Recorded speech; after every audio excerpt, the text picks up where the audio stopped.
할렐루야. 감사하신 하나님, 오늘도 우리를 이 저녁에 불러주시고 하나님께 마음껏 찬양하며 기도할 수 있는 은혜 천국 잔치를 베풀어 주신 하나님 감사합니다. 오늘 찬양한 것처럼 영광 하나님의 빵한 영광이 되어줄 수 있는 시간이 될 수 있도록 인도하여 주시옵소서. 이미 사단의 권세는 예수님의 발 앞에 무너진 줄 믿사오니 승리하신 예수님을 바라보며 나아가는 믿음의 시간들로 인도하여 주시옵소서. 성령의 충만한 시간들로 허락하여 주시옵소서. 성령과 교통하는 시간 될 수 있도록 성령을 인도해 주시고 인생의 모든 문제가 이 시간 풀어지는 역사가 있을 수 있도록 주님 역사하여 주시옵소서. 오늘 영광 주님 앞에 올려드리며 우리를 구속하신 예수 그리스도의 이름으로 감사하며 기도드렸나이다. 아멘. 아멘. 할렐루야. 반갑습니다. 우리 한번 옆에 보라고 인사하겠습니다. 반갑습니다. 잘 오셨습니다.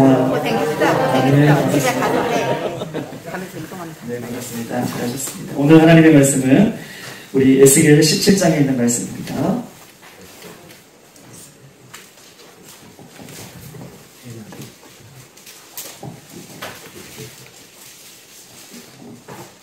제가 가지고 있는 구약성경 1174쪽 있습니다. 에스겔 17장에 있는 말씀, 전체적인 17장 전체를 다 볼 것인데 우리가 24절만, 오늘은 24절만 한 절 읽겠습니다. 에스겔 17장 24절 1174쪽 다같이 시작. 그의 모든 나무가 나 여호와의 높은 나무를 낮추고 낮은 나무를 높이며 푸른 나무를 말리고 마른 나무를 무성하게 하는 줄 알리라. 나 여호와는 말하고 이루느니라 하라. 아멘.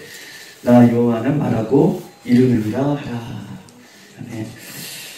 오늘 이 에스겔 17장은 이 비유와 수수께끼 이런 그 단어들이 등장하면서 숨어있는 이야기들을 이제 끄집어내는, 숨어있는 하나님의 뜻을 이제 끄집어내어서 우리들에게 알려주는 귀한 말씀이기도 합니다. 특별히 오늘 17장에는 두 마리의 독수리가 나오고 포도나무가 나오는 이 비유가 오늘 본문에 등장하고 있어요. 두 마리의 독수리와 포도나무. 즉 다시 말해서 이 두 마리의 독수리와 포도나무를 이야기하면서 남쪽 유다에 멸망할 것을 얘기하고 있고, 또 남쪽 유다가 바벨론의 포로로 끌려가며 결국은 이제 하나님 앞에 회복할 수 없는 단계까지 이르렀음에도 불구하고 우리 하나님은 그럼에도 불구하고 하나님의 백성을 다시 회복시키시는 그런 은혜를 오늘 이 에스겔 17장에 이야기하고 있습니다. 특별히 에스겔 17장의 전체적인 해석은 이렇습니다. 하나님의 백성들이, 하나님을 따르는, 하나님을 믿는 하나님의 백성들이 하나님 앞에 죄악을 저지르고 하나님 앞에 멀리 떠나 하나님의 백성들이 하나님 앞에 죄를 저질렀어요. 그리고 하나님으로부터 멀리 떠나 멸망받는 그런 자녀임에도 불구하고 하나님의 공의로운 심판은 그들에게 임한다는 것을 얘기하고 싶어요. 하나님의 백성들이 하나님 앞에 죄악을 저질렀잖아요. 그리고 하나님을 멀리 떠났잖아요. 그럼에도 불구하고 하나님은 공의로운 심판을 이 하나님의 백성에게 내리시는 하나님이시다. 이것을 얘기하고 있는 거예요. 하나님의 백성들이 하나님을 멀리 떠났음에도 불구하고 하나님은 공의로운 심판으로 그의 백성들을 심판하시겠다라고 하는 내용이 전체적인 핵심의 내용인 것입니다. 오늘 한번 2절을 다 같이 한번 읽어보십시다. 2절, 본문의 2절 다 같이 시작. 인자야, 너는 이스라엘 족속에게 수수께끼와 비유를 말하라. 오늘 수수께끼하고 이제 비유에 대해서 이야기하고 있는데, 인자야, 너는 이스라엘 족속에게, 이스라엘 지금 민족에게 수수께끼와 비유로 말하라 라고 본문에 이야기하고 있어요. 여기서 말하는 이 비유는 어떤 것을 이야기하냐면, 비유는 히브리어 마샬이라고 하는데 속담이라는 그 단어와 이 비유라는 단어가 동급의 단어로 지금 쓰여지고 있어요. 비유는 속담이다. 이거를 좀 여러분 잘 기억해두면, 우리 공간복음에 예수님께서 비유로 말씀하고 계시잖아요. 비유로 많은 것들을 말씀해 주시고 특별히 천국에 대해서 말씀해 주시는데, 비유가 이런 것이구나를 알 수 있는 것을 이야기하는데, 비유는요 속담이라는 격언이 있는데, 속담은 예로부터 민간에 전해져 오는 쉬운 격언이나 지혜로운 말, 예로부터 내려오는 말 중에 쉬운 격언이라 지혜로운 말들을 이야기하는데, 이 비유는 알고 있는 것을 다른 사물을 통해서 설명하기 때문에 이 비유는 알기 쉽게 사람과 함께 주어진다는 거예요. 알고 있는 것을 어떤 사물을 통해서 사람들에게 전달해 주는 것이 비유예요. 우리 알고 있는 것이 무엇입니까? 우리 마태복음 13장에 천국은 알고 있잖아요. 우리가 천국에 대해서 알잖아요. 이 알고 있는 것은 어떤 사물을 통해 천국은 진주다. 천국은 밭이다. 밭에 감추인 보화가 같다. 천국은 그물과 같다. 이런 어떤 사물을 통해 천국이라는 것을 알기 쉽게 얘기해 주는 것. 이것이 비유라고 설명하고 있는 거예요. 비유는 예수님께서 비유하셨다. 성경에서 구약과 신약에서 비유하신다라고 하는 것은 이 숨어있는 뜻을 애매모호하게 한 것이 아니라 누구나 쉽게 그 의미를 전달해 주시고 싶은 마음이 오늘 성경에 있는 거예요. 이해되셨어요? 비유는 알기 쉽게 모두가 알아듣게 말하기 위해서 비유로 이야기하고 있는 거예요. 수수께끼는 무엇입니까? 오늘 수수께끼는요, 히브리어 히다라고 하는 뜻인데 알기 어렵고 아리송하고 모호하고, 알기가 어렵고, 이 비유와 반대되는 개념이에요. 알기 어렵고 모호하고 아리송하고, 이런 것이 수수께끼가 가지고 있는 그 어원이에요. 알기 모호하고 또 아리송하고 잘 알아듣지 못하고. 이 단어가 쓰여지는 것은 사사기 14장 12절에 이렇게 써있습니다. 제가 한번 읽어드릴게요. 사사기 14장 12절, 삼손이 그들에게 이르되 이제 내가 너희에게 수수께끼를 내리니 잔치하는 1일 동안에 너희가 그것을 풀어 내게 말하면 내가 배옷 30벌과 겉옷 30벌을 너희에게 주리라. 이렇게 얘기합니다. 수수께끼를 풀면 어떻게 해요? 겉옷과 옷을, 배옷을 30벌씩 너희에게 줄 것이다. 이 말은요, 사사시대의 삼손이 활동하는 시대에 이 이방 여인을 봤더니 이 이방 여인이 너무 예쁜 거예요. 그래서 그 이방 여인과 함께, 블레셋 여인과 함께 결혼하고 싶은 마음이 삼손에게 불릴 때 일어나요. 그리고 블레셋에서 찾아가요. 그 여인의 마을에. 그리고 여인과 결혼하기 위해서 마을 동네 사람들을 30명, 이 청년들을 불러요.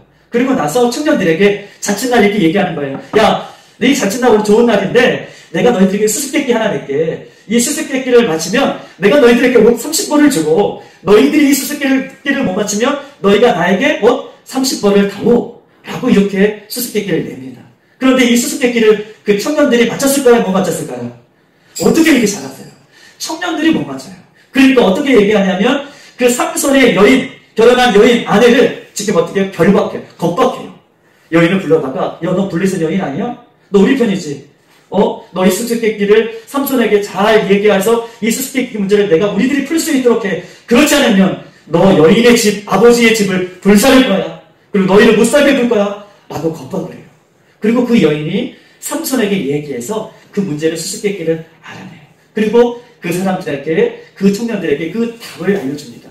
즉 다시 말해서 수수께끼는 도저히 잘 알아듣지 못한, 어떤 특별한 사람만 좀 알아들을 수 있게 이야기하고 애매모호하게 하고 잘 알아듣지 숨겨있는 뜻을 갖고 있는 것이 수수께끼의 뜻이에요. 그렇다면 오늘 2절에 인자야 너는 이스라엘 족속에게 수수께끼야 비유로 말하라. 이 말은요, 오늘 전체적인 17장에 있는 이야기를 하나님께서 우리들에게 풀어 넣어 주실 텐데 못 알아들은 사람이 없게, 비유를 통해서 알아듣고요, 수수께끼를 통해서 알아듣고요, 모든 사람이 다 알아들을 수 있도록 하나님께서 말씀해 주겠다라고 말하는 거예요. 이해되셨어요? 어떤 사람은 비유를 통해서도 알아듣고, 이게 하나님께서 이렇게 말씀해 주시는 거구나. 어떤 사람은 비유를 못 알아들었는데 어떤 사람은 수수께끼를 통해서 알아듣는 것처럼 하나님의 말씀을 전해주실 때에 모든 사람이 하나도 알아듣지 못하는 사람이 없게 이 하나님의 말씀이 17장에 있는 말씀이 다 내용이 이해되는 말씀으로 지금 그렇게 하나님께서 이야기하고 있는 것입니다. 즉 다시 말해서 오늘 본문은요, 유다의 멸망에 대해서 이야기하고 있어요. 유다가 왜 멸망을 당하는지, 유다가 멸망을 당할 수밖에 없는 그 이유를 모든 사람에게 다 풀어주겠다라고 말씀하고 있는 것입니다. 우리 한번 3절을 한번 읽어보겠습니다. 3절 시작. 여호와께서 이같이 말씀하여 이르시되 색깔이 화려하고 날개가 크고 깃이 길고 털이 숱한 큰 독수리가 레바논에 이르러 백향평 높은 가지를 꺾되. 오늘 3절에 보니까 여호와께서 이같이 말씀하여 이르시되 색깔이 화려하고, 그 다음에 날개가 크고 깃이 길고 털이 숱한 큰 독수리가 레바논에 이르러 백향목 높은 가지를 꺾되라고 얘기하고 있어요. 즉 이 3절은요, 오늘 계속해서 비유를 통해서 말씀해 주시는데 3절의 큰 독수리는 그 당시에 이 바벨론을 얘기하고 있어요. 바벨론. 큰 독수리는 바벨론을 얘기하고 있고, 이 큰 독수리 중에 큰 독수리는 뭐라고 얘기했냐면 그 당시에 바벨론의 왕이었던 느부갓네살 왕을 얘기하고 있어요. 큰 독수리, 3절의 큰 독수리는 바벨론의 느부갓네살을 얘기하고 있습니다. 한편 그 독수리를 이야기하면서 뭐라고 얘기하냐면 한편 큰 독수리의 모습을 나타내는 말 중에서 색깔이 뭐라고 얘기하고 있어요? 맞아요. 색깔이 화려하다 이라는 표현을 갖고 있어요. 3절에 독수리를 얘기하면서 그 독수리가 바벨론을 얘기한다고 말씀드렸어요. 또 느부갓네살 왕을 얘기한다고 얘기했어요. 근데 그 독수리가 색깔이 화려하다라고 3절에 이야기하는 것은 인종과 간섭이 다양한 여러 민족을 바벨론이 지금 포로로 잡고 있다는 뜻이에요. 얼마나 대단하지 않습니까? 바벨론 제국이요. 그냥 이스라엘 백성들을 속국으로 그냥 이스라엘 백성들만 지금 잡고 있는 것이 아니라 포로로 끌고 가는 것이 아니라 이 당시에 이미 바벨론은요. 이 오늘 3절에 색깔이 화려하다는 것은 여러 언어를 사용하는 민족들을 지금 자신의 포로로 잡고 있는 그런 강대국을 이야기하고 있습니다. 우리 한번 말씀을 찾아볼까요? 다니엘 3장 한번 찾아보십시다. 다니엘 3장 1절에서 4절 1235쪽에 있어요.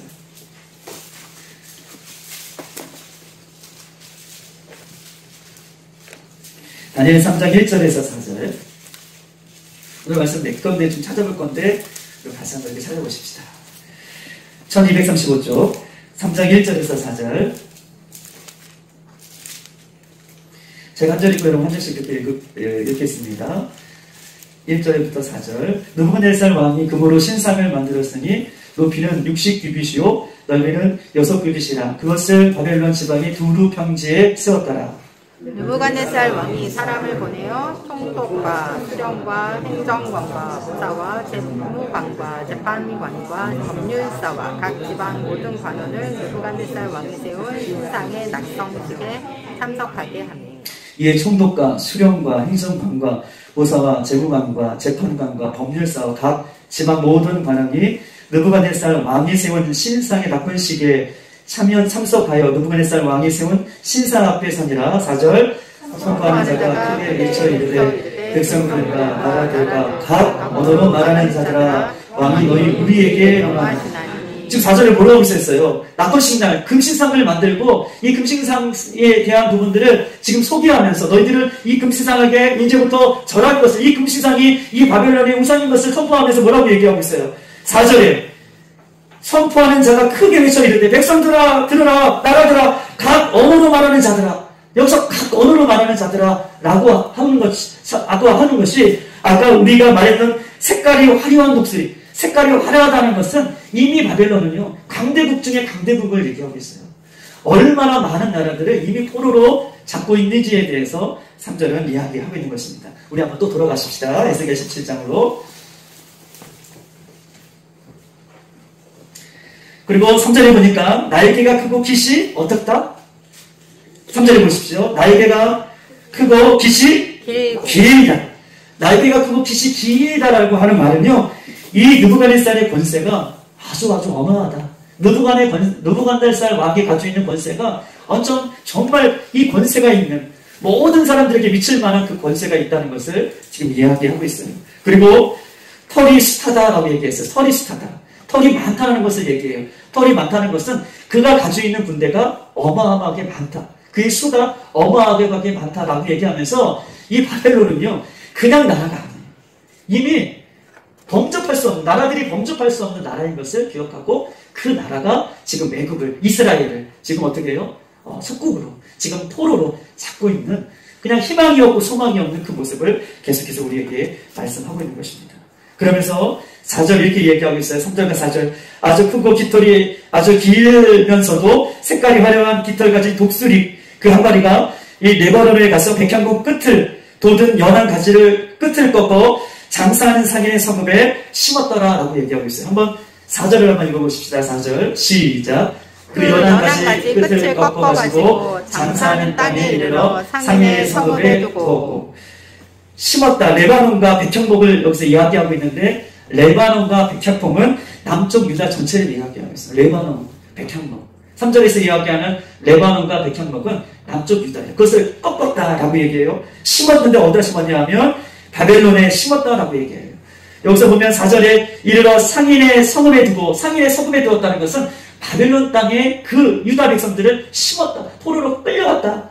라고 하는 안타까움을 계속해서 성경은 우리에게 이야기하고 있습니다. 연한 가지 끝 중에 끝을 꺾었다. 연한 가지 끝 중에 여러분 보세요. 연한 가지. 이 레바논의 그 나무 중에서 연한 가지의 끝을 꺾었다고 하는 것은 그 당시에 유다의 왕이었던 여호와긴 왕을 쳐서 하나님께서 여호와긴의 왕을 치고 이 바벨론의 왕의 그 종으로 끌고 갔음을 이야기하고 있어요. 끝을 꺾었다라는 것은 그 남쪽 유다의 왕을 어떻게 포로로 잡아갔다는 것을 오늘 계속해서 3절과 4절은 우리에게 말씀하고 있는 것입니다. 한번 더 5절을 다시 한번 읽어보십시다. 5절 시작. 또 그 땅에 종자를 꺾어 옥토에 심되 수양버들 가지들처럼 큰 물가에 심었더니 또 그 땅에 종자를 꺾어 옥토에 심되 수양버들 가지처럼 큰 물가에 심었더니 라고 얘기하고 있어요. 이 종자는 무엇입니까? 종자는 아까 그 끝을 꺾었던 그 숨처럼 이 종자도 여호와긴을 얘기하고 있어요. 여호와긴, 즉 다시 말해서 이 종자 여호와긴 다음에 세워질 20대의 왕인 시드기야 왕을 얘기하고 있어요. 그 종자를 꺾어 옥토에 심되 그 다음에 심겨질 왕이 20대 왕 시드기야 왕을 이야기하고 있는 거예요. 근데 20대 왕 시드기야는 남쪽 유다 백성들이 선택해서 세운 왕이 아니라 바벨론의 그 왕이 느부갓네살 왕이 시드기야 왕을 정책적으로 전략적으로 심은 것을 이야기하고 여호와긴을 꺾어버리고 하나의 종자를 심었다라고 얘기하면서 시드기야 왕을 세웠다라고 얘기해요. 근데 시드기야 왕이 보세요. 옥토에 심때 그 시드기야 왕이 옥토에 심때 수양버들 가지처럼 물가에 심었다. 여러분 수양버들은요 가장 생명력이 많아요. 즉 다시 말해서 수양버들은 다른 것들이 다 가물었는데 수양버들은 어디에 심죠? 물가에 심잖아요. 물가에 심은 수양버들은 다른 것은 다 말라 비틀어져도 수양버들은 그 물을 먹으면서 자라나는 나무가 수양버들이에요. 즉 다시 말해서 시드기야 왕이 바벨론 시대에 포로로 끌려갔지만 어느 정도 시드기야 왕 때에는 이 남쪽 유다가 번성할 것을 이야기하고 있어요. 할렐루야. 여호와긴이 꺾여지고 그 다음에 시드기야 왕이 남쪽 유다의 왕이 되었는데 바벨론의 속국의 삶을 살지만 어느 정도 남쪽 유다는 하나님의 은혜 가운데 다시 한번 조금 더 번성할 것을 그 물가에 심은 수양버들처럼 번성할 것을 성경 우리에게 이야기하고 있습니다. 한번 6절을 다시 한번 읽어볼까요? 6절 시작. 그것이 자라며 퍼져서 녹지 아니한 포도나무 곧 굵은 가지와 가는 가지가 난 포도나무 되어 그 가지는 독수리를 향하였고 그 뿌리는 독수리의 아래에 있었더라. 보세요 한번. 이제 그 심었던 것이 자라나며 퍼져서 녹지 아니하는 무슨 나무가 됐어요? 포도나무가 되었어요. 그리고 굵은 가지와 가는 가지가 그 포도나무가 되어서 그 가지들이 누구를 향해 있어요? 독수리를 향하고 그 뿌리는요? 독수리를 향하고 있어요. 아까 여러분 독수리는 누구라고 그랬죠? 누구요? 느부갓네살 바벨론. 즉 다시 말해서 시드기야 왕이 이 남쪽 유다를 다스려서 번성했지만 이 뿌리가 가지가 독수리를 향하고 있다라고 하는 것은 그럼에도 불구하고 아직도 예속되어 있다. 풍요롭게 포도나무가 되었지만 아직도 그 권세 앞에 어떻게 속국으로 살 수밖에 없는 그 모습을 6절에 이야기하고 있어요. 포도나무가 되었지만 그 포도나무 가지들이 독수리를 향하고 있고 뿌리도 독수리를 향해 있는 것처럼 그 바벨론의 힘에 어떻게 해요? 그 힘 안에 그 벗어날 수 없는 그런 모습을 지금 남쪽 유다에 대한 처지를 계속해서 이야기하고 있고 시드기야는 남쪽 유다가 일정적으로 변화였지만 그러나 그 안에 자유롭지 못하는 이스라엘 백성을 이야기하고 있는 것입니다. 가지는 독수리를 향하고 있고 뿌리는 여전히 독수리를 향하고 있다라고 하는 비유를 이야기하고 있어요. 즉 다시 말해서 남유다 왕국이 바벨론 제국에 전적으로 의존하며 살아갈 수밖에 없는 속국의 그 모습을 이야기하면서 우리 한번 12절, 13절을 한번 읽어보십시다. 그 의미에 대한 해석을 이야기하고 있는 거예요. 자, 한번 보세요. 다시 한번 말씀드릴게요. 자, 요즘 저 좀 봐주세요. 17장은 두 가지의 큰 의미가 있어요. 하나는요, 이 비유를 계속해서 말하고 있어요. 독수리. 이제 또 한 마리 독수리가 나오긴 하는데, 독수리, 포도나무, 이런 것을 통해서 막 비유를 말씀하시고 계시고, 이 비유에 대한 해석이, 이게 어떤 것인가에 대한 해석이 12절부터 나오게 되는 거예요. 그리고 나서 22절부터는 이제 전체적인 결론을 하나님께서 내려주시는 것인데, 이 독수리에 대한 비유에 대한 의미를 오늘 12절에서 이야기하고 있습니다. 한번 12절, 13절 한번 읽어볼까요? 12절, 13절 시작. 너는 반역하는 족속에게 묻기를 너희가 이 비유를 깨닫지 못하느냐 하고 그들에게 말하기를 바벨론 왕이 예루살렘에 이르러 왕과 고관을 사로잡아 바벨론 자기에게로 끌고 가고 그 그 왕족 중에 하나를 택하여 언약을 세우고 그에게 맹세하게 하고 또 그 땅에 능한 자를 옮겨간다. 아멘. 12절 13절에는요 번역하는 족속이 묻기를 너희는 이 비유를 깨닫지 못하느냐라고 얘기하고 있어요. 지금 이 비유를 아직도 너희는 이렇게 7절까지 11절까지 얘기했는데 너희는 아직도 깨닫지 못하느냐라고 얘기하면서 이 의미에 대해서 12절은 이야기하는데 뭐라고 얘기하냐면 그들에게 말하기를 바벨론 왕이 예루살렘에 이르러 왕과 고관을 사로잡아 바벨론 자기에게를 끌고 가고 이 비유는 바벨론 왕들이 바벨론 땅에 이 남쪽 유다의 사람들 왕도 또 고관들도 또 재능 있는 사람들도 다 끌고 갈 것이다 라고 하는 이야기를 지금 풀어서 얘기하고 있는 거예요. 독수리가 나타나고 포도나무가 나타나고 이런 것은 이 바벨론이 유다 백성들 모두를 끌고 갈 것이다 라고 이야기하고 있습니다. 그리고 13절 뭐라고 얘기하고 있어요? 왕족 중에서도 하나님을 택하여 언약을 세우고 그에게 맹세하고 또 그 땅에 능한 자들을 옮겨갔으니 뭐라고 얘기해요?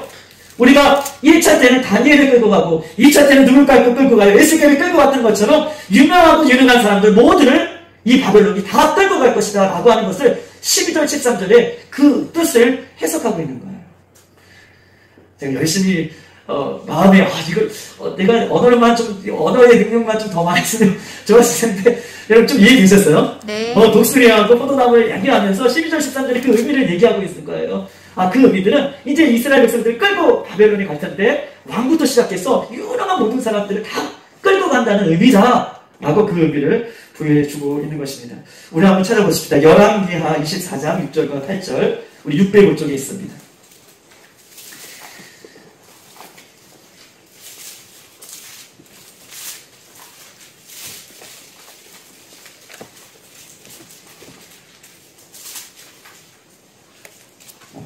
(24장) 우리 6절과 8절 한 절씩 그렇게 읽겠습니다. 605쪽 구약성경. 자, 24장 6절과 8절. 여호와김이 그의 조상들과 함께 자매, 이제 죽은 거죠, 왕이. 그의 아들 여호와김이 대신하여 왕이 되니라. 7절. 애굽 왕이 다시는 그 나라에서 나오지 못하였으니 이는 바벨론 왕이 애굽 강에서부터 유브라데 강까지 애굽 왕에게 속한 땅을 다 점령하였으니였다. 8절 다 같이. 여호와김 왕이 될 때에 나이가 18세라. 예루살렘에서 석 달간 다스리니라. 그의 어머니의 이름은 루스다요 예루살렘의 엘라단의 딸이더라. 아멘. 아멘. 오늘 한번 보십시오. 오늘 이 열왕기하 24장 6절과 7절에는 여호와김에 대해서 이야기하면서 여호와김 왕이 된 지 90일 만에 예루살렘이 어떻게 해요? 바벨론에 의해서 끌려갔다는 것을 지금 이야기하고 있는 거예요. 아까도 얘기했죠. 포도나무, 독수리. 그래서 12절, 13절에 그렇게 될 것이라고 얘기했는데 오늘 열왕기 하에는 진짜 여호와김 이후에 90일 만에 이스라엘 백성들이 끌려간 사실에 대해서 지금 이야기하고 있는 것입니다. 즉 다시 말해서 예루살렘에 가진 자, 재능이 있는 자, 배운 자들 전부에서 모두가 끌고 갔음을 성경은 이야기하고 있어요. 이 첫 번째 독수리는 지금 바벨론에 대해서 이야기하고 있습니다. 우리 한번 다시 넘어갈게요. 에스겔 17장으로 다시 한번 넘어가십시다. 이제 두 번째 독수리에 대해서 이야기가 나오는데요. 우리 7절부터 이야기가 나옵니다. 우리 7절 다 같이 한번 읽어볼게요. 7절 시작. 또 날개가 크고 털이 많은 큰 독수리 하나가 있었는데 그 포도나무가 이 독수리에게 물을 받으려고 그 심어진 두둑에 그를 향하여 뿌리가 뻗고 가지가 펴졌도다. 아멘. 또 날개가 크고 털이 많은 큰 독수리 하나가 있었는데 포도나무가 이 독수리에게 물을 받으려고 그 심어진 두둑에서 그를 향하여 뿌리가 뻗고 가지도 펴졌더라. 이 두 번째 독수리는요, 애굽을 얘기합니다. 애굽, 이집트. 애굽을 얘기해요. 즉 다시 말해서 날개가 크고 털이 많은 독수리 한 마리가 등장하는데 바벨론을 대항하는 이 당시의 역사적인 애굽을 얘기하고 있어요. 포도나무는요, 이 독수리에게 물을 받으려고 뻗어 있다라고 하는 것은요, 지금 바벨론의 속국이 누구예요? 남쪽 유다잖아요. 남쪽 유다의 왕이 누구죠? 시드기야잖아요. 그런데 시드기야가 바벨론을 배반하고 지금 누구의 독수리? 두 번째 독수리? 애굽을 향해 뭘 뻗고 있어요? 가지와 뿌리를 뻗고 있다라고 얘기하는 거예요. 바벨론의 포로가 되어 있는 그 모습 왜 속에 있는데 여전히 이 시드기야와 남쪽 유다가 그 안에 있는데 이제 남쪽에 있는 유다가 바벨론 안에서 사는 것이 아니라 바벨론의 등을 돌리고 이 애굽에 손을 뻗고 있는 장면을 성경은 이야기하고 있는 것입니다. 유다가 포도나무가 바벨론을 향해 있는 것이 아니라 애굽에 나타나는 이 애굽을 향해 지금 자기에게 도움을 요청하고 있는 것이죠. 즉 바벨론을 간섭을 받았던 유다 시드기 왕이 애굽의 힘을 빌려 바벨론 세력을 물리치려고 하는 이 장면이 7장의 장면이에요. 그러나요, 여러분? 바벨론의 힘을 얻으려고 도움을 구했던 이 장면 때문에 오히려 멸망의 길이 더 빨리 오는 것을 이 계속해서 성경은 우리에게 이야기하고 있어요. 바벨론에 포로했는데 애굽의 도움을 구하려고 하는 그 모습 때문에 오히려 바벨론의 유다의 남쪽 유다가 더 빨리 멸망의 길을 가고 있다. 즉 다시 말해서 남유다가 이런 길을 걷게 된 이유는 무엇입니까? 바벨론 왕 속에, 바벨론의 포로 속에 살고 있는데 애굽의 손을 뻗어서 멸망의 길을 재촉하는 이유는 무엇입니까? 그 이유에 대해서 19절과 21절을 얘기하고 있는데 한번 19절을 한번 읽어보십시다. 19절. 이제 결론적인 부분인 거예요. 이제 이 독수리에게 7절에 이 애굽의 손을 뻗었다라고 하는 내용들이 쭉 나와 있고 19절. 그 내용에 대해서 또 한번 설명하고 있는 것입니다. 19절 다 같이 한번 읽어볼게요. 시작. 그러므로 주 여호와의 말씀이다. 내가 나의 삶을 두고 맹세하노니 그가 내 맹세를 없인 여기고 내 언약을 배반하였은즉 내가 그 죄를 그 머리에 돌리되. 19절에 보니까요, 하나님의 맹세를 어떻게 여겼다? 없인 여겼다. 하나님과 맺은 언약을 어떻게 해요? 깨뜨렸다 라고 얘기해요. 하나님의 백성이 하나님과 맺은 언약을, 맹세를 없인 여기고 하나님과 맺은 언약을 깨뜨렸다 라고 얘기해요. 그 원인이. 그러면서 멸망의 길을 재촉한 것을 성경은 이야기합니다. 하나님은요, 이스라엘 백성들을 바벨론의 1차, 2차, 3차로 포로로 끌려가게 한 것들에 대해서 하나님은 이스라엘 백성들이 죄를 지었기 때문에 네가 그 나라 땅에서 하나님께서 다시 하나님의 은혜 가운데 돌아오기를 원하시는 그 시간들이 있어요.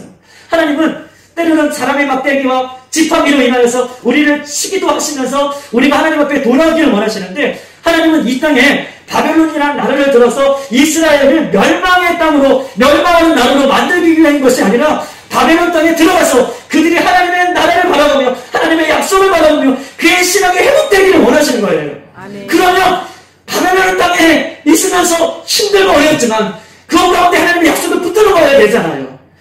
오늘 하나님께서 그들에게 그냥 보내시지 않고 수많은 선지자를 통해서 왜 바벨론으로 끌려가야 되는지, 왜 바벨론에 가서 그렇게 살아야 되는지에 대해서 수없이 많은 이야기를 하고 계셔요. 그러면 그 땅에 있었다면 그 땅 가운데 바벨론 땅에 70년이 차기까지 내가 반성하고 회개하고 하나님의 약속을 기다리고 하나님의 나라를 바라보며 그렇게 하나님의 약속을 지켜야 되는 이스라엘 백성이 어떻게 하고 있어요? 지금 애굽에게 손을 넣는 거예요. 하나님의 약속을 어기고 하나님의 말씀을 업신여겼다라고 그 에스겔 17장에는 이야기하고 있는 것입니다. 우리 한번 찾아보십시다. 우리 역대하 36장에 있는 말씀, 7대 9쪽에 있는 말씀입니다.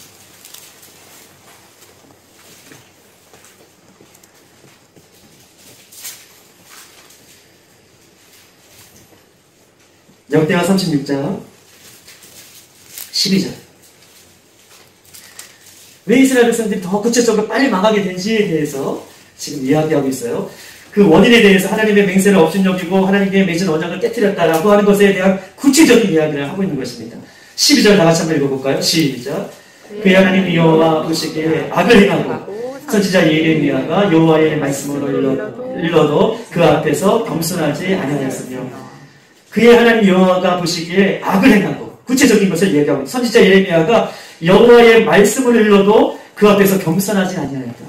즉 다시 말해서 시드기야 왕이 하나님의 맹세를 억진 여기고 하나님의 그 말씀을, 언약을 깼다라고 하는 것은요, 그가 하나님의 말씀을 듣고도 하나님의 말씀 앞에 겸손하지 않았다는 것을 지금 역대하에서 36장에서 이야기하고 있어요. 하나님의 말씀을 듣고도 하나님의 말씀 앞에 겸손하지 않은 그 시드기야 이스라엘 백성들.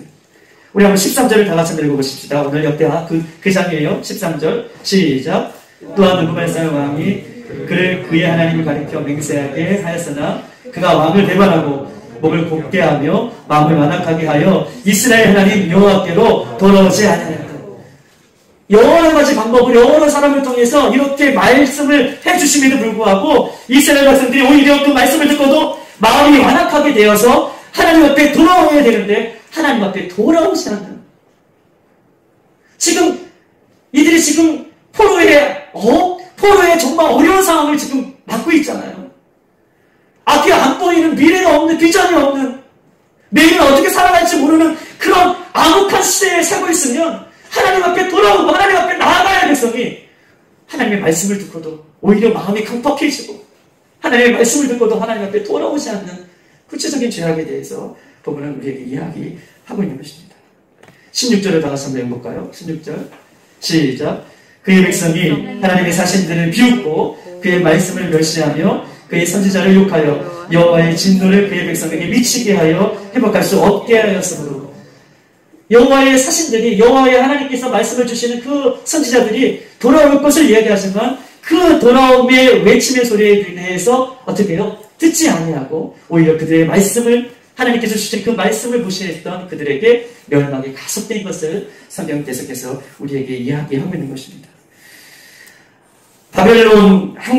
바벨론에게 항복하고 바벨론에게 항복하여서 그렇게 살 것을 하나님께서 이야기하고 있지만 오히려 이 남쪽 유다는 바벨론에 항복하는 것이 아니라 이 애굽에 손을 뻗어서 자기의 삶을, 자기의 소견에 오른 대로 삶을 살아갔다는 그 모습은 우리가 잘 알고 있다시피 이 시드기야가 애굽에게 원정을 요구해요. 참 보세요. 시드기야가 역사적으로 애굽 땅에 진짜 원정을 요구해요. 그래서 애굽이 이 바벨론을 물리치기 위해서 예루살렘을 도와주기 위해서, 왜냐하면 이 이스라엘 예루살렘은요, 보세요, 북쪽 바벨론과 남쪽 이 애굽 사이에 굉장한 요충지예요. 애굽에서도 굉장한 이 요충지고 바벨론에서도 남아하는 굉장한 요충지이기 때문에 정치적이나 경제적이나 모든 면에서 이 땅은 굉장히 중요한 땅이었어. 그래서 이 땅을 차지하려고 애굽에 이 시드기야 왕이 요청한 그 요청에 의해서 애굽을, 이스라엘 백성들을 구해주려고, 이스라엘 백성들을 도와주려고 애굽의 모든 군대들이 왔지만 며칠 못 있다가 퇴각을 해버려요. 그리고 나서 바벨론이 침공합니다. 그리고 나서 시드기야 왕 때에 어째요? 시드기야 왕 11년 30개월 동안, 30일이 아니에요. 30개월 동안 예루살렘을 완전히 바벨론이 포위해요. 그때 어떤 일이 벌어집니까? 30개월 동안 예루살렘을 완전히 포위했는데 그때 역시 가뭄이 들어요. 가뭄이 들고 먹을 것이 없잖아요. 예루살렘 밖으로 나가야지 뭐 먹을 것을 구할 수도 있을 텐데 밖으로 나갈 수 없으니까 뭘 잡아먹죠? 뭘 잡아먹죠? 맞아요. 오늘은 내 아이, 내일은 네 아이. 아이들을 잡아먹는 그런 엄청난 사건이 이 시드기야 11년, 이 30개월 동안 이 바벨론의 포로스도에 살고 있는 이 예루살렘에 있는 이스라엘 백성들이, 유다 남쪽에 있는 백성들이 그렇게 하나님으로부터 어떻게 심판을 받는, 있을 수도 없는 그런 일들을 지금 받게 되는 것입니다. 시드기야와 유다 백성의 모습은요, 오늘 우리에게도 이 거울처럼 이야기하고 싶은 거예요. 오늘 이 에스겔 17장의 이야기는 시드기야와 남쪽 유다의 이야기를 하면서 오늘을 사는 우리들에게 거울처럼 우리 자신을 비춰주고 있는 것입니다. 우리의 삶에 어떠한 사건을 만날 때 혹은 우리도 우리의 삶 가운데 어두운 인생의 터널을 우리가 지날 때가 있어요. 모든 사람이 그렇습니다. 우리가 저 천국을 향해 가는 여정 속에 있지만 저 천국 가는 길은 꽃길이 아니에요. 그 가는 길이 꽃길이다라고 하는 것은 정말 있을 수도 없는 얘기겠죠. 우리가 저 천국을 향해 가는데 어떤 사건을 만나고 어떤 큰 일을 만나고 터널같이 어두운 밤이 만났을 때에 우리들이 한번 모습을 보십시다. 대부분 사람들은요, 어떤 사건을 만나고 어떤 어려운 일들을 만나면 내가 내 주머니에 물질이 있는가? 노후 대책은 되어 있는가? 내 주변에 나를 든든히 커버해줄 수 있는 어떤 그런 영향력이 있는 사람이 없는가를 찾게 됩니다. 그리고 나서 뭘 얘기하냐면 내가 좀 더 배웠으면 지금처럼 살지 않았을 텐데, 내가 좀 더 가졌으면 지금처럼 살지 않았을 텐데, 내가 좀 더 건강했으면, 내가 좀 더 이 사람을 안 만났으면, 이렇게 하나님의 백성들이 지금 뭘 하고 있어요? 자신의 신세를 한탄하는 거예요. 이스라엘 백성들이 하나님의 백성이잖아요. 어려움이 다가오면, 힘듦이 다가오면, 인생의 고난이 다가오면 하나님 앞에 나아가는 선택된 하나님의 백성이잖아요. 그런데 이스라엘 백성들 보세요. 자기가 어려우면 누구를 찾아가요? 애굽을 찾아가는 거예요. 나를 도와줄 수 있는 사람이 애굽이 아닌가? 이렇게 찾아가서 하나님을 업신여겼다는 그 모습을 성경 우리에게 거울로 이야기하고 있는 것입니다. 어려운 사건을 만나면 이 시대의 우리의 모습은 어떻습니까? 히스기야가 바벨론과 애굽에 기웃기웃 거렸던 것처럼 우리가 어떤 어려운 사건을 만나면 우리도 이 사람 저 사람 찾아다니며 사람을 의지하는 모습이 우리 가운데 없냐 이것이죠. 사람을 의지하는 것, 또 환경을 의지하는 것, 어떤 여건들을 의지하고 이 여건들 속에서 좀 돌파해내려고 하는 하나님보다 그것들을 더 의지하고 싶은 마음은 우리가 없는지 성경 우리에게 거울처럼 우리의 모습을 비춰주고 있는 것입니다. 그러다가 최후에 깨닫는 것은 이것이죠. 다 기웃기웃 거려도 역시 나를 도와줄 수 있는 분은 살아계시는 하나님밖에 없음을 우리가 깨닫고 돌아오는 것이에요. 할렐루야. 오직 나를 위해 십자가에 죽으시고 부활하신 예수 그리스도가 내 인생의 주인이시고, 할렐루야. 예수 그리스도가 내 인생의 모든 문제를 해결해 주실 분이신 것을 성경은 우리 하나님을 믿는 예수 그리스도를 믿는 우리들에게 말씀해 주고 있는 것입니다. 아멘. 이 시대는 가면 갈수록 더 어려운 일들을 우리에게 닥칠 거예요. 신앙의 일들도, 우리 개인의 믿음의 일들도, 가정의 일들도, 사회의 일들도 허락하지 않는 이 마지막 때를 겪고 있는 모든 것들이 우리에게 있어서 허락하지 않는, 허락허락 넘어가지 않는 시대를 분명히 우리에게 살 것입니다. 그런데 에스겔 17장은 우리에게 다시 한번 우리에게 이야기하고 있는 거예요.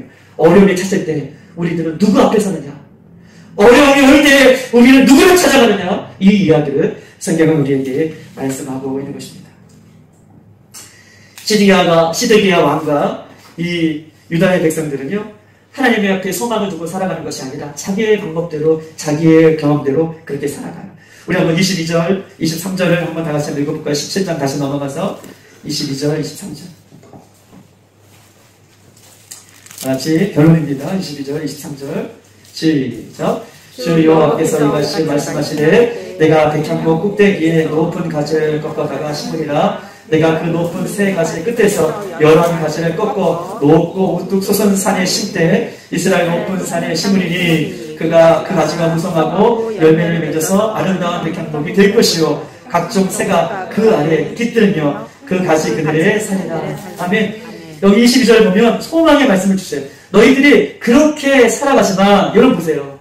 애굽을 쫓아가고 자신의 지혜를 구하고 세상적인 방법으로 여전히 하나님의 백성이 살아가지만 그렇게 하나님께서는 그들을 낳아주시는 분이 아니시라. 22절이에요.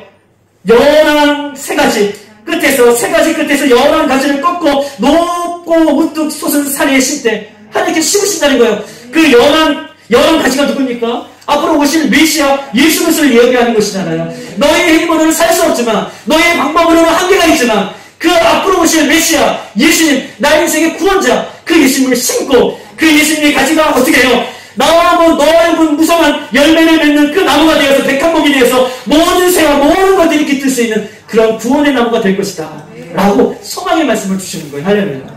우리는 그렇게 살아가지만, 우리는 그렇게 해서 넘어지는 인생이지만, 우리는 우리의 인생을 살아가지만 하나님 우리가 한 번도 포기하지 아니하시고 우리를 향한 그 하나님의 사랑을 계속해서 우리에게 넘치도록 주시는 그 소망의 말씀을 22절을 우리에게 주시는 것입니다. 오늘 이 저녁에 우리에게 말씀해 주실 때에 오늘 이 에스겔 17장의 말씀처럼 오늘 결론적으로 하나님께서는 우리의 소망이십니다. 할렐루야. 예수님은 우리에게 소망을 주셔요. 그래서 여러분 붙잡으셔야 돼요. 어떠한 형편과 처지와 사건과 어떠한 어려움 앞에서도 내가 의지할 것은 세상이 아니라 애굽이 아니라 나를 살리시고 나를 붙잡아 주시고 나를 영원한 천국의 길로 인도해 주시는 그 예수님을 우리가 붙들고 나갈 것을 오늘 에스겔 17장에서는 이야기하고 있는 것입니다.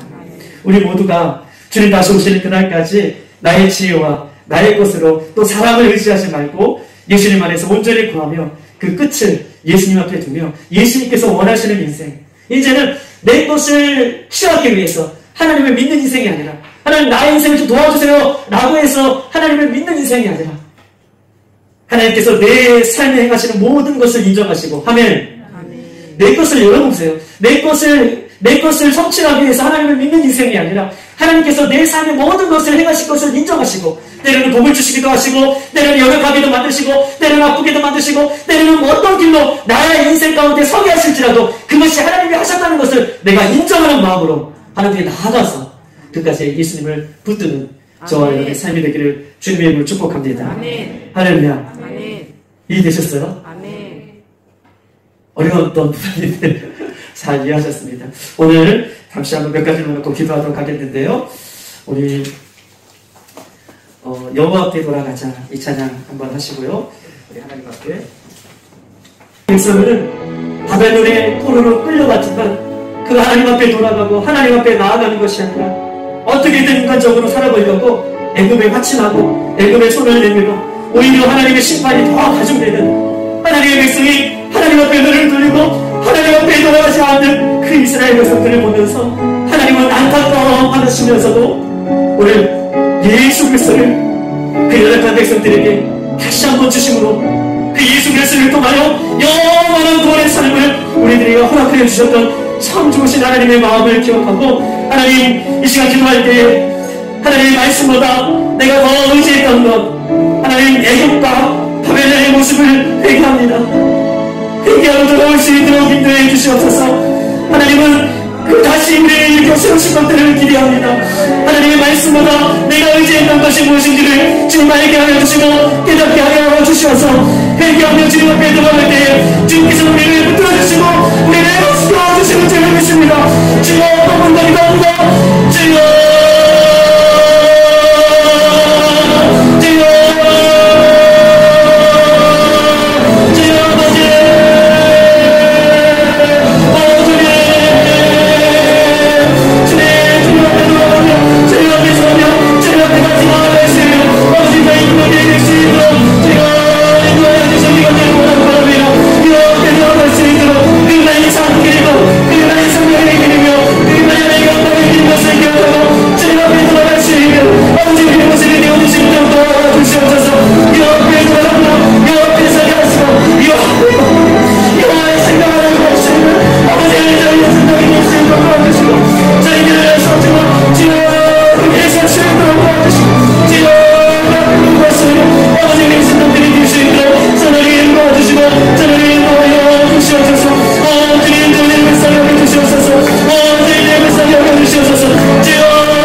하나님, 우리 개인이, 우리 교회가, 우리 가정이, 우리 다음 세대 우리 아이들이 하나님의 말씀이 들려지는 곳에 설 수 있도록 인도하여 주시옵소서. 다시 여호와 앞에 돌아갈 수 있는 회복의 은혜를 주시옵소서. 그 길만이 살길인 것을 기억하고 내 개인이, 우리 교회가, 우리 가정이, 우리 다음 세대들이 하나님의 말씀 앞에 설 수 있도록 인도하고 이 시간 주여 기도합니다. 주여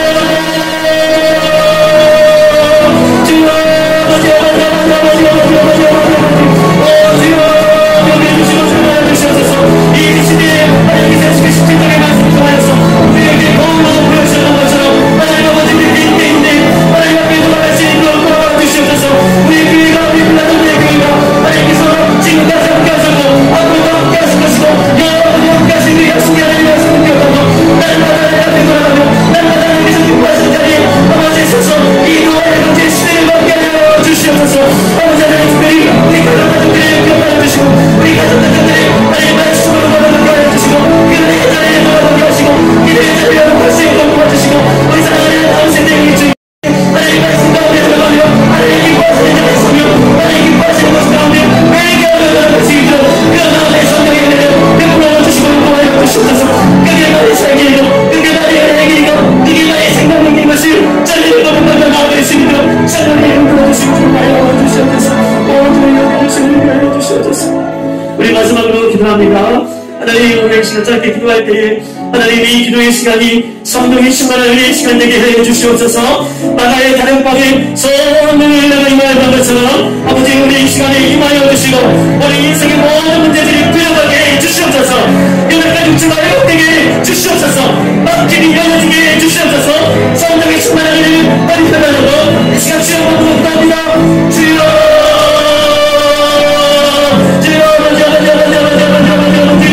주님 이 시간에 경기 주시면서 나와여 주시옵소서. 우리에게 사랑해 주시고 인도하여 주셔서 이 사랑에 일어나 기도하게 해주시니 감사합니다. 성령 감사를 나가게 임하였던 것처럼 아버지 저녁에 인도하여 주시고 아버지 기도하여 주셔서